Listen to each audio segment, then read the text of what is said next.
تو اس کا نتیجہ بہت ساری شہادتوں کی صورت میں سامنے آیا ہے۔ جنگ خندق کا موقع ہے تو سرکار کی منصوبہ بندی دیکھیں، 10,000 کا لشکر مدینے پہ حملہ آور تھا، ٹھنڈ تھی، قحط تھا، تو مدینے کے تینوں جانب تو مکانات تھے، کافر داخل ہی نہیں ہو سکتے تھے، کونا خالی تھا۔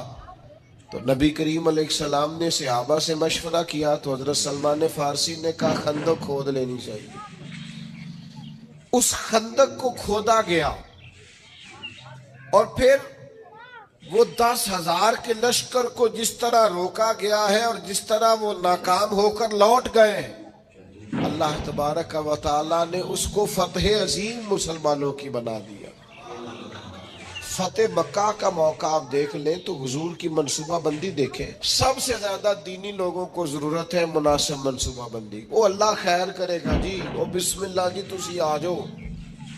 او خدا کے بندے، جن بزرگوں کا آپ نام لے رہے ہیں اور جس دین کی آپ بات کر رہے ہیں، وہ دینی منصوبہ بندی کا حکم دیتا ہے، حکمت عملی سے اور تدبر سے چلنے کی بات کرتا ہے۔ وہ دین ہی کہتا ہے کہ آپ چیزوں کو مرتب کر کے کریں، بے ترتیب اور بے ڈھنگے۔ یعنی ایک شخص کے بکھرے ہوئے بال تھے، الجھی ہوئی اس کی حالت تھی، تو نبی پاک علیہ السلام نے دیکھ کے فرمایا کتنا اچھا ہوتا اگر یہ کنگھی کر لیتا، تو یہ سنوار لیتا اپنے آپ کو۔ پسند کیا نبی پاک۔ آپ اچھی منصوبہ بندی کے ساتھ آگے بڑھیں، آپ کسی کام کے لیے لوازمات بھی جمع کریں، پر آپ کا اس کے لیے طریقہ کار مرتب کرنا۔ بڑی سادہ مثال ہے، کام کو کام سکھاتا ہے۔ جب آپ کوئی کام کرتے ہیں تو کام کرنا آ جاتا ہے، لیکن جب کام لوگ کرنا ہی نہیں چاہتے پھر ان کو کام کرنا نہیں آتا۔ کام کو کام سکھا دیتا ہے۔ حضور فتح مکہ کے لیے تشریف لے گئے تو نبی پاک علیہ السلام نے صحابہ کرام سے فرمایا ہر آدمی اپنی الگ سے آگ جلائے گا کھانا پکانے کے لیے۔ ایسا ہوتا نہیں تھا روٹین میں، مطلب اب کھانا پکانا ہے 500 کا 1000 آدمی کا تو ٹھیک ہے، ایک جگہ پہ کھانا پک سکتا ہے، دیگیں پکا نہیں لیتے ہم لوگ۔ فرمایا ہر مجاہد اپنا چولہا جلائے۔ تب جب 10,000 چولہے جلے تو ان کے ذہن میں تو نہیں تھا نا کہ ایک ایک بندے نے جلایا ہے۔ وہ جب چڑھے پہاڑیوں پر کفار مکہ اور انہوں نے منظر دیکھا تو انہوں نے کہا یہ تو کوئی لاکھوں لوگ آ گئے، یہ تو بڑا عجیب صورتحال ہے۔ ان پر تو رعب طاری ہو گیا، اور وہ جو تھوڑا بہت مزاحمت کرنا چاہتے تھے جناب ابو سفیان نے واپس آ کے کہا سی بھی نہ کرنا، کیونکہ جتنا بڑا وہ لشکر ہے۔ جناب عباس سے کہنے لگے حضرت ابو سفیان ابھی مسلمان نہیں ہوئے تھے، کہنے لگے دیکھیے آپ کے بھتیجے کی شان و شوکت سے مکے میں داخل ہوئے۔ اسلام کسی کو دقت نہیں دیتا، لیکن نبی پاک علیہ السلام نے فرمایا فتح مکہ کے موقع پر کہ تنگ گلیوں سے داخل ہونا ہے ہم نے مکے میں، کشادہ گلیاں موجود ہیں، کیوں تنگ گلیوں سے داخل ہونا ہے؟ جب تنگ گلیوں سے لشکر گزرتا تھا تو گھوڑا گزرا، دوسرا گزرا، تیسرا گزرا، یہ تو گھنٹوں پتہ نہیں کتنا کوئی لمبا لشکر ہے، ان کو سمجھ ہی نہیں آ رہی۔ آپ مناسب منصوبہ بندی کریں، آپ کا انداز خوبصورت ہو، آپ بہترین طرز کے ساتھ کام کریں، پھر آپ کو اندازہ ہوگا کام کیسے کرنا ہے۔ ہمیں نہ لوگ کام نہیں کرنے دیتے، لوگ پتہ کیا کہتے ہیں، او بسم اللہ پڑھو جی اللہ خیر کرے گا۔ او بھائی اللہ تو خیر کرے گا، پر رب کریم نے بھی تو اصول دیے ہیں نا، سارے جانوروں کی قربانی نہیں ہوتی، جانور بھی مخصوص ہوگا، اس کی عمر بھی مخصوص ہوگی، وقت بھی مخصوص ہوگا، ایام بھی مخصوص ہوں گے، طریقہ کار ہوگا۔ آپ بے ترتیب جب کام کرتے ہیں تو اس میں الجھاؤ پیدا ہوتے ہیں۔ مناسب منصوبہ بندی، ایک اچھی ترتیب، ایک منظم۔ میں شروع میں جب ہم نے محفلوں کا آغاز کیا تو میں نے دعا کا ٹائم لکھنا شروع کیا، اتنے بجے دعا ہو جائے گی، تو لوگ مجھے کہنے لگے آپ عجیب آدمی ہیں، اتنے بجے دعا ہو جائے گی، یہ کیسے ہو سکتا ہے، لوگ تو آتے ہی نہیں۔ صرف 2 دفعہ ایسا ہوا ہے، زیادہ نہیں کہ دعا کے بعد لوگ آئے اور انہوں نے کہا محفل ختم بھی ہو گئی 2 دفعہ، پھر ان کو پتہ چل گیا کہ یہ واقعی ختم کر دیتے ہیں، پھر ٹائم پہ آنے لگ گئے۔ کوئی لمبی محنت نہیں کرنی پڑی، کوئی ہمیں زیادہ نہیں وہ کرنا، کچھ بھی نہیں، کوئی ہمیں زیادہ اس میں دشواری نہیں ہوئی۔ آپ نظم بنائے، نظم۔ میں جن محافل میں شرکت کرتا ہوں دوستوں کو پتا ہے یہ ٹائم پہ آتا ہے اور وہ تیار ہوتے ہیں، لوگ بھی ذہنی طور پر تیار ہوتے ہیں۔ آپ منصوبہ بندی بنائیں کسی چیز کی، آپ اس منصوبے کے مطابق چلیں، چیزیں ٹھیک ہو جاتی ہیں۔ لیکن ہمارے ہاں نظم ہی نہیں ہے، منصوبہ بندی نہیں، کسی کام کو کرنے کا کوئی طریقہ نہیں ہم وضع کرتے، ہماری ترتیب نہیں ہے۔ جب تک کام مرتب نہیں ہے، یہ ہمارے حکیم الامت مفتی احمد یار خان صاحب نعیمی، مفتی صاحب رحمۃ اللہ علیہ نے قرآن مجید کے ایک پارے کی ایک تفسیر ایک جلد میں لکھی ہے، ایک پارہ اور ایک جلد پڑھا ہے مشکات کی شرح کی۔ کسی نے ان سے کہا اتنا کچھ لکھا ہے آپ نے، پڑھا نہیں جا سکتا؟ تو فرمانے لگے صرف ایک کام کیا ہے میں نے، اپنے ٹائم کو مرتب کیا ہے۔ مفتی صاحب 1 بجے جمعے کی تقریر شروع کرتے تھے اور جب وہ الحمدللہ سپیکر میں کہتے تھے لوگ اپنی گھڑیاں ٹھیک کرتے تھے کہ 1 پورا بج گیا ہے۔ ہم کوئی ترتیب ہی نہیں، وقت کا ضیاع ہے۔ 2-4 چیزیں ایسی ہیں جن پر بالکل فوکس ہے لوگوں کا، وقت کو ضائع کریں، کوئی ترتیب نہیں۔ تو مناسب منصوبہ بندی۔ تیسری بات، اچھی نیت، مناسب منصوبہ بندی، اور تیسری بات سچی لگن۔ جب تک آپ میں لگن نہیں ہوتی، آپ تھوڑی دیر کام کر کے اکتا جاتے ہیں، مسلسل نہیں کر پاتے۔ یہ طلب جب پیدا ہوتی ہے، یہ لگن جب پیدا ہوتی ہے، پھر کام ہوتا ہے۔ آپ کے اندر لگن ہی نہیں ہے تو کام کیسے ہوگا؟ وہ تڑپ ہی نہیں ہے، کچھ کرنا ہی نہیں چاہتے، مزاج ہی نہیں ہے، کیسے کام ہوگا؟ کام ہو جاتا ہے، صرف اس کے لیے آپ مسلسل محنت کریں، مسلسل۔ پتھر پہ پانی پڑے متصل تو بے شبہ گھس جائے پتھر کی سیل۔ پانی کا ایک قطرہ کبھی بھی سیمنٹ میں سوراخ نہیں کر سکتا، لیکن اگر مسلسل گرتا رہے نا تو وہ سیمنٹ میں بھی سوراخ کر لیتا ہے، پلستر والی پکی جگہ ٹائلوں والی میں بھی وہ گھس جاتا ہے۔ کیوں؟ کہ مسلسل ہے نا، استقامت ہے نا، لگن ہے نا، لگن سے کام کریں۔ وہ بہت سارے دوست آ کے مجھ سے کہتے ہیں میں بڑے ہی کام کیتے نے کوئی کامیاب نہیں ہویا۔ میں کہا بڑے چھڑ دے تو ایک ہی کار، انہوں 4 دن چاج نال کار ٹھیک ہو جائے گا۔ بڑے کرنے کے چکر میں کوئی بھی نہیں ہوتا۔ ایک کریں، لگن سے کریں، محنت سے کریں، جد و جہد سے کریں، اپنی ساری صلاحیتیں لگا دیں، آپ اس کے اندر پورے طور پر لگ جائیں، آپ مضبوط ہو جائیں گے، آپ کے اندر توانائی آ جائے گی۔ تو ایک تو اچھی نیت، مناسب منصوبہ بندی، اور پھر اس کے بعد لگن، اور پھر چوتھی بات کہ آپ اس کام کو جب آپ نے کر لیا، وہ پایا تکمیل تک پہنچ گیا، اب آپ نے کہنا ہے میں نے نہیں کیا، یہ میرے رب کریم نے کیا۔ اب آپ کی طبیعت کا شکر، آپ کے مزاج کا ٹھہراؤ، اب آپ کے اندر کی عاجزی، یعنی نبی پاک علیہ السلام 10,000 کا لشکر لے کر مدینہ طیبہ میں داخل تو ہو گئے، لیکن حال یہ ہے کہ سرکار نے کالا امامہ باندھا ہوا ہے، اونٹنی پر سوار ہے، اور حضور نے یوں گردن جھکائی ہوئی ہے کہ کئی دفعہ اونٹنی کی گردن سے بھی سرکار کی گردن نیچے دکھائی دیتی یا بظاہر۔ کیوں؟ کہ سرکار نے اپنا سارا اپنے رب کی بارگاہ میں جھکا دیا ہے کہ جو کچھ ہے مالک کا ہے، نیت بھی آپ کی ٹھیک تھی، منصوبہ بندی بھی آپ نے کی، اور پھر اس پر لگن بھی آپ کی تھی، پر جو نتیجہ نکلے گا اس میں آپ شکر اللہ کا ادا کریں گے. اور جب تک آپ اللہ کا شکر ادا نہیں کریں گے اتنی دیر تک محسوس نہیں ہوگا کہ آپ کی توجہ اللہ کی جانب ہے. قرآن مجید نے کہا لَإِن شَكَرْتُمْ لَأَزِيدَنَّكُمْ، اگر کرو گے نہ شکر تو میں نعمتوں میں اضافہ کر دوں گا. وَلَئِن كَفَرْتُمْ إِنَّ عَذَابِي لَشَدِيدٌ، اور اگر کفران نعمت کرو گے تو پھر میرا عذاب بھی بڑا سخت ہے. شکر کا مزاج ہو.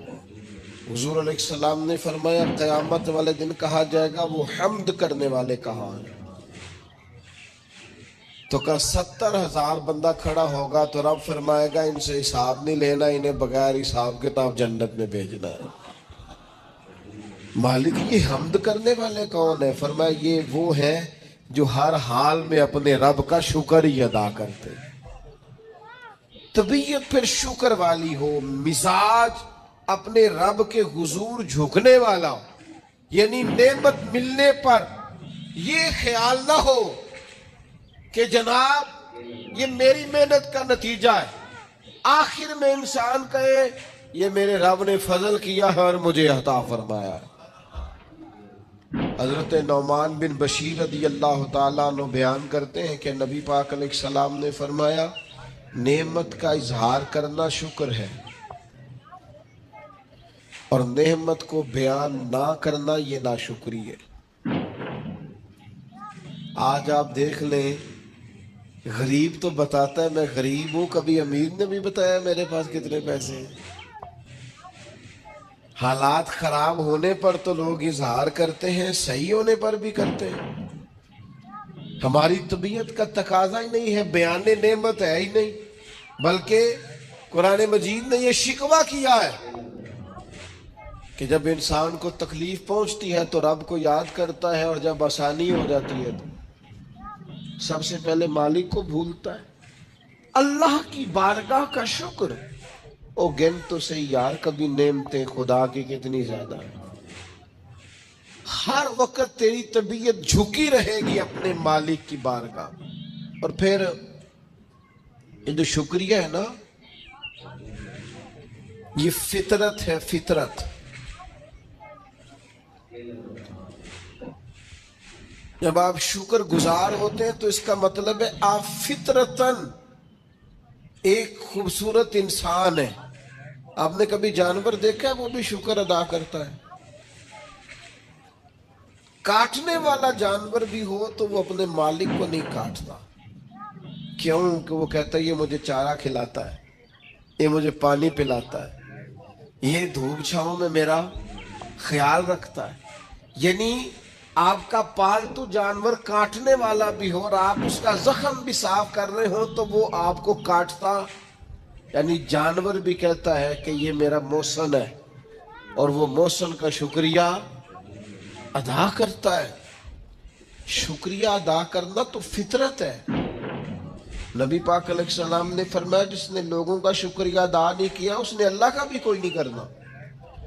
مزاج تشکر والا رکھنا، یعنی قرآن مجید نے کہا رب فرماتا ہے میرا بھی شکر ادا کرو اور اپنے والدین کا بھی شکریہ ادا کرو.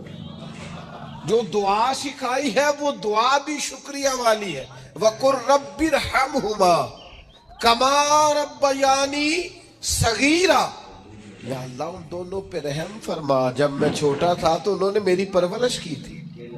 یعنی یہ دعا بھی شکر کے طور پر ہے کہ مالک انہوں نے مہربانی بڑی کی ہے. شکر فطرت ہے. اگر آپ شکر گزار نہیں ہیں، مزاج آپ کا شکریہ والا نہیں ہے، یہاں نا بڑا مشکل آگے ہو گیا ہے لوگوں کے لیے. تشکر نہیں طبیعتوں میں، وفاداری نہیں، مزاج نہیں. میرے بھائی شکر کی طبیعت، شکر کا مزاج. حضرت موسیٰ علیہ السلام نے اللہ کی بارگاہ میں ایک دفعہ عرض کی مالک میں تیرا شکریہ کیسے ادا کروں؟ میں تیری کوئی چھوٹی سی چھوٹی بظاہر نعمت بھی دیکھتا ہوں تو سوچتا ہوں ساری عمر بھی عبادت کروں تو اس نعمت کا بھی شکر ادا نہیں ہوتا۔ وہ جو ان کے دل کی گہرائیوں میں بات ہے وہ اپنے جذبات کا اظہار کر رہے ہیں۔ حضرت موسیٰ کلیم عرض کرتے مالک میں تیری چھوٹی سی چھوٹی نعمت بھی کبھی دیکھتا ہوں نا تو سوچتا ہوں ساری عمر بھی اس کے لیے عبادت کروں، جھکا رہوں سجدے میں، تو اس نعمت کا شکر ادا نہیں ہو سکتا تو ساری نعمتوں کا کیسے کروں؟ تو جب یہ جملہ کہا نا حضرت موسیٰ نے تو رب کریم نے فرمایا اے کلیم اب آپ نے میرا شکر ادا کیا ہے۔ یہ سمجھے آپ اس پہلو کو، یعنی جب یہ احساس پیدا ہو گیا نا کہ چھوٹی سی چھوٹی نعمت کا بھی شکریہ ادا کرنے کی طاقت ہم میں، فرمایا اب تو نے شکر ادا کیا ہے، اب سمجھ آئی ہے شکر کی۔ او میرے عزیز جب مزاج شکر والا ہو، طبیعت شکر والی، ہر وقت مالک کا شکر، ہر وقت مالک کا شکر، ہر وقت مالک کا، یہ مزاج کا بھی پیدا۔ حضرت داؤد علیہ السلام نے اللہ کی بارگاہ میں عرض کی مالک مجھے بتا تو صحیح، ایک نعمت کا شکر ادا کر کے میں اسے دیکھتا ہوں تو ساتھ ہی مجھے دوسری نظر آ جاتی ہے، اس کا شکر ادا کرتا ہوں تو تیسری نظر آ جاتی ہے، تیسری کا شکر ادا کرتا ہوں تو چوتھی، تو مالک نعمتیں اتنی زیادہ ہیں آخر میں شکر کیسے ادا کروں؟ تو رب کریم نے فرمایا اے داؤد آپ تو اپنے رب کی معرفت پانے لگ گئے ہیں، کو تو معرفت ہونے لگ گئی ہے، معرفت الہی پا گئے آپ نعمتیں گنے زندگی میں گنو، آنکھ کی نعمت گنو، کان کی نعمت گنو، سمجھ کی نعمت گنو، آپ چلنے کی، چھونے کی، پکڑنے کی، سمجھنے کی نعمت شمار کرو، گنو اللہ نے ماں باپ دیے، بہن بھائی دیے، اچھے استاد دیے، مشائخ دیے، گنو۔ اس کریم رب نے کرم کیا اور اپنے لاڈلے نبی کی امت بنایا، گنو شمار کرو، اس نے کرم کیا۔ اور ایک وقت ایسا بھی آیا کہ اس نے بیت اللہ کے سامنے لا کھڑا کیا، ایک وقت ایسا بھی آیا کہ گنبد خضرا کے سامنے کھڑے ہو کے درود و سلام بھی پڑھا۔ کرو شمار وہ نعمتیں کہاں کہاں کس کس مقام پر، اور خود ہی اللہ کا قرآن بولا تم اگر نعمتیں گننا چاہو تو گن سکتے نہیں۔ مزاجوں میں شکر پیدا ہو جائے نا طبیعت ٹھنڈی۔ میں اکثر کہتا ہوں، کبھی کبھی نہیں اکثر کہتا ہوں، میں کہا کرتا ہوں خدا جانے بلندی ہے کہ پستی، پر جہاں میں ہوں وہاں کوئی نہیں ہے، جہاں میں ہوں وہاں، یعنی میں نے زندگی میں یہ سنا ہمیشہ عمر بھر لوگ محفلوں میں نہیں آتے، پھر میرے دوستوں نے میرے کانوں میں یہ بھی کہنا شروع کر دیا تسی نہ اعلان کریا جے پھر سڑکوں بندے نہیں سامنے جاندے۔ وہ کبھی میں نے زندگی میں کہتے تھے لو جی لوگ اسکولوں میں بچے بھیجتے ہیں اور کالجز اور یونیورسٹی میں بھیجتے ہیں، مدرسوں میں نہیں بھیجتے، پھر یہ کہ دور دراز سے سفارشیں آنے لگ گئیں کہ تسی ان ساڑا بچہ نہیں داخل کر دیں۔ وہ جو انداز کبھی اور تھے پھر وہ حالات بالکل بدلتے دیکھے، کیفیات بدلتی دیکھی، طبیعت بدلتی دیکھی۔ ایک دوست یہاں وقت لینے آ گئے اور میں وہاں انہوں نے جلسہ رکھ لیا، میں نے ان سے کہا بھی سادے سے آدمی تھے، میڈیا سے ذرا واقف نہیں تھے، پرانے آدمی تھے، بزرگ تھے، تو میں نے ان سے کہا کہ میں آ جاؤں گا لیکن یہ کہ مہربانی یہی ہے کہ آپ تھوڑا سا کوئی اور اہتمام کر لیں۔ کہنے لگے نہیں آپ کو جانا، پھر میں چلا گیا، ہو کے آیا، سارے لوگوں نے زندگی بھر کا ہے دوبارہ کدو ٹائم دیا آگے، انہوں نے کہا تو اگوں نہیں بلانا، میں کیوں دی کی وجہ ہے، انہوں نے کہا دی تے مسجد دے چھڑن لگے تن بندے ساڑی، پرانی مسجد تے ساریاں چھتاں پر گئیاں، تو بھئی ہمارے بس کی بات نہیں ہے۔ خدا جانے بلندی ہے کہ پستی، پر جہاں میں ہوں وہاں کوئی نہیں۔ آپ مزاج شکر والا پیدا کریں، طبیعت شکر والی، میں نے زندگی میں صرف ایک ہی چیز محسوس کی ہے کہ یار جتنی نعمتیں ہم ان کا شکر ادا کرنے کی طاقت ہی نہیں رکھتے. مزید کا سوال تو تب کرے نا کس منہ سے مزید مانگے. جو ہے ان کا شکر ہی نہیں ادا ہو پا رہا, شکریہ ہی نہیں ادا کر پاتے. تو پہلی بات تو یہ کہ اچھی نیت اپنائیں, دوسری بات یہ کہ منصوبہ بندی کریں, تیسری بات یہ کہ لگن سے کام کریں, چوتھی بات یہ کہ جب کام ہو جائے تو پھر اپنے رب کا اور خوب ادا کریں, اور اپنے دل کو پورے طور پر تیار کریں اور ذہن سازی کریں اپنی کہ میں نے اپنے مالک کا شکر ادا کر